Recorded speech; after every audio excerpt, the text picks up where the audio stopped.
வணக்கம்ப்பா. 2 பூண்டு பல் எடுத்துக்கோங்க. அதை நல்லா நைய நசுக்க தட்டினாலும் சரி, இல்லை பொடியாக கட் பண்ணாலும் சரி, கட் பண்ணிக்கிட்டு ஒரு கிளாஸில் போடுங்க. போட்டு கொதித்த தண்ணி அந்த டம்ளர் நிறையா ஊற்றிடுங்க.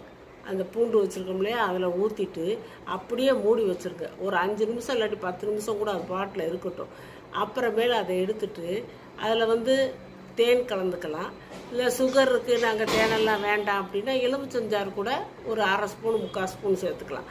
கலந்து ராத்திரி படுக்க போகும்போது அதை குடிச்சிட்டு படுக்கணும். அதுக்கப்புறம் நைட்டு எதுவும் சாப்பிடக்கூடாது. படுக்க போகும்போது குடிச்சிட்டு படுத்திங்கன்னா உங்களுக்கு 3 நாளில் தெரியும் உங்களுக்கு தூக்கம் எப்படி வருதுன்னு. கண்டிப்பாக 1 நாளில் 2 நாளில் 3 நாள் தொடர்ந்து உங்களுக்கு இது இன்றைக்கி குடிக்க குடிக்க குடிக்க தூக்கம் நல்லா வரும். அப்புறம் இந்த மூக்கடப்பு சளி பிரச்சனையெல்லாம் வரவே வராது. கெட்ட கொலஸ்ட்ரால் நீங்கி உங்களுக்கு அந்த இருதயத்தையும் நல்லா பாதுகாக்கும் இந்த பூண்டு. அதனால் இந்த பூண்டை ராத்திரியில் இந்த மாதிரி உபயோகிச்சுக்கோங்க.